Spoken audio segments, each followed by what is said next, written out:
दोस्तों, गुज़श्ता रोज़ मैंने एक वीडियो रिकॉर्ड की थी जिसमें पाकिस्तान में 9वीं क्लास के तालिब इल्म और स्वीडन में 9वीं क्लास के तालिब इल्म की पढ़ाई के दरमियान मुवाजना किया गया था कि क्या वजह है कि पाकिस्तान का तालिब इल्म पढ़ाई में पीछे है जबकि स्वीडन का तालिब इल्म पढ़ाई में आगे है। ये चीज़ मेरी सोच में नहीं थी कि इसको इतना अप्रिशिएट किया जाएगा, लोग इसे पसंद करेंगे और मुझे बहुत अच्छा फीडबैक देंगे। कल वाली जो वीडियो है उससे मुतासर हो के मैंने सोचा कि आज इसी सिलसिले में एक और वीडियो बनाई जाए जिसमें कुछ और जो एक्सपीरियंस हैं यहाँ के वो शेयर किए जाएं। एक साहब हैं कोई KPK में जिन्होंने मुझे मैसेज भेजा कि मैंने MA इंग्लिश किया हुआ है और मुझे इंग्लिश बोलनी नहीं आती। अब ये एक हैरानी वाली बात है। देखें, ये लम्हा फिक्रिया है हमारे निज़ाम तालीम जो उसको बनाने वाले हैं उनके लिए भी, हुकूमत के लिए भी, सब के लिए कि हाइट ऑफ एजुकेशन पे बंदा चला गया है, मास्टर डिग्री उस लैंग्वेज में खास तौर पे कर ली है और वो लैंग्वेज उसे बोलनी नहीं आती।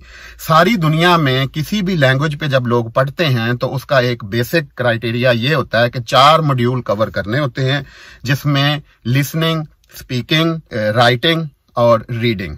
पाकिस्तान में बदकिस्मती से जो हो रहा है वो रीडिंग, राइटिंग इस पे काम तो हो रहा है, लेकिन लिसनिंग और स्पीकिंग जो कि इंतहाई इंपॉर्टेंट चीजें होती हैं किसी भी लैंग्वेज में, वो उन पे कोई काम नहीं हो रहा। और यही वजह है कि हमारे लोग इंग्लिश या कोई भी जो जुबान है उसको उस तरीके से बोल नहीं पाते जिस तरीके से बोलना चाहिए। इस सिलसिले में सबसे पहले तो मैं आपको अपनी एक एग्जांपल दूंगा। मैंने पाकिस्तान में जब अपनी पढ़ाई की थी बचपन में स्कूल में, तो मुझे शायद कोई इतने अच्छे टीचर मुयस्सर नहीं आए जो कि मेरी जो प्रोनाउंसिएशन है वो सही कर सकें। अब जबकि मैं इंग्लिश, स्वीडिश और उर्दू और पंजाबी 4 ज़बानें बोल सकता हूं, तो इनमें से जो भी ज़बान मैं बोलूंगा उसमें एक पंजाबी का लहजा नजर आएगा, उसको मैं खत्म नहीं कर सकता, वो बाय बर्थ मेरे अंदर आ चुका है। बच्चे का जो दिमाग होता है वो एक ब्लैंक पेपर की तरह का होता है, उस पे आप जो चीज प्रिंट करेंगे शुरू में उसी तरह हो जाएगा। अब हम इसका कंपैरिजन करते हैं स्वीडन में। मैं फिर ये वाकयात अपनी बेटी के साथ जो मैंने डिस्कस किए वो आपसे शेयर करना चाहूंगा। मेरी बेटी स्टॉकहोम के एक ऐसे स्कूल में जाती है जिसका ये एक क्राइटेरिया है कि उन्होंने सिर्फ नेटिव टीचर रखे हुए हैं, यानी इंग्लिश स्पीकिंग जो टीचर हैं वो सिर्फ US, कनाडा, ऑस्ट्रेलिया या UK, आयरलैंड से होंगे और किसी मुल्क से नहीं आएंगे।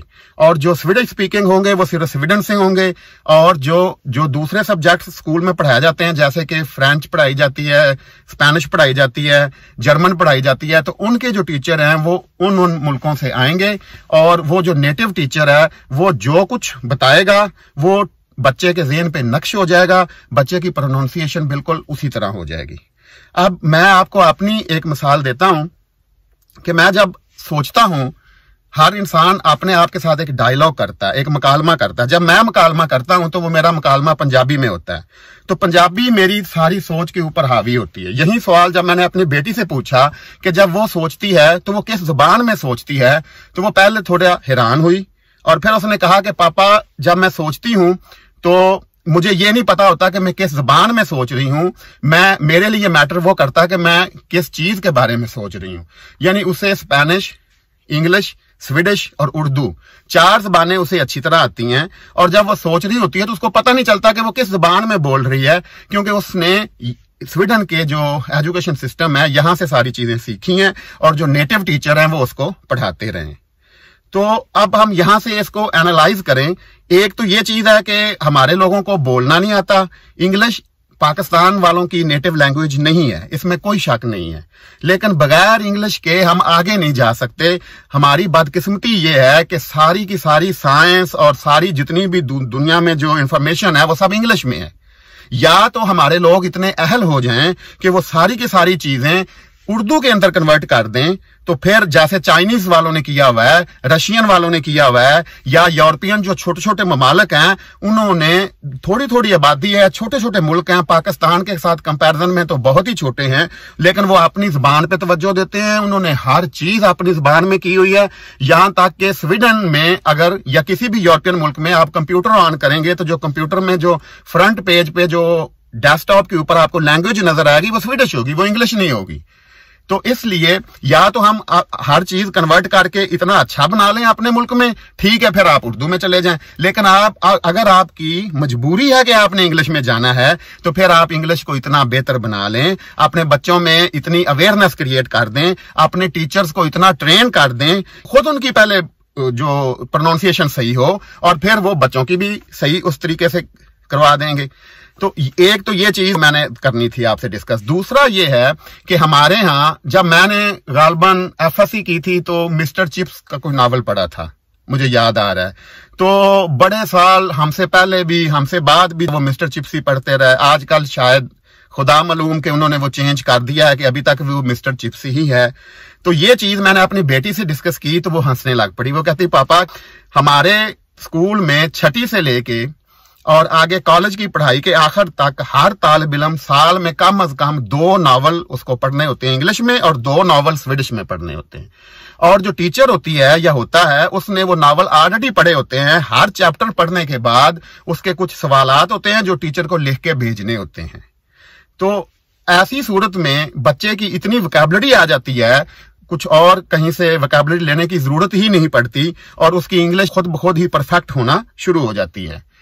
तो अब मेरी बेटी जो अभी मौजूदा एक नावल पढ़ रही है वो 1930 के जमाने का यूएस के अंदर जो इकोनॉमिक डिप्रेशन आया था उसके बारे में, और काफी मोटा भारी भरकम जो है ना वो नावल है जो कि वो पढ़ रही है। और उसको उसका लफ्ज बलफ्ज उससे अगर मैं पता करूं तो वो सारी उसकी समरी मुझे 5 मिनट में बयान करके बता देगी।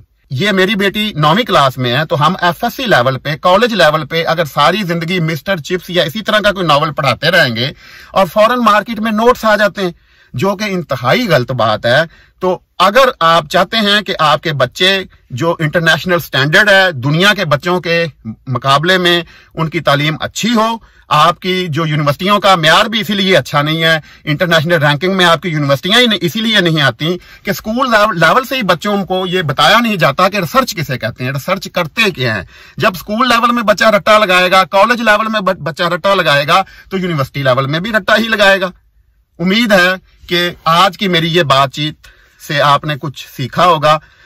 बेसिकली मेरा ये वीडियो रिकॉर्ड करने का मकसद भी ये है कि जो कुछ हम इधर देख रहे हैं वो मैं आप तक पहुंचा दूं, ताकि हो सकता है आप कोई ऐसी तहरीक चलाएं या कोई हमारे निज़ाम तलीम वाले या हुक्मरान मेरी वीडियो सुन रहे हो तो वो अपने निज़ाम तलीम को कुछ चेंज करने की कोशिश करें और पाकिस्तान में कोई तब्दीली आ जाए। अस्सलामु अलैकुम रहमतुल्लाहि व बरकातुहू।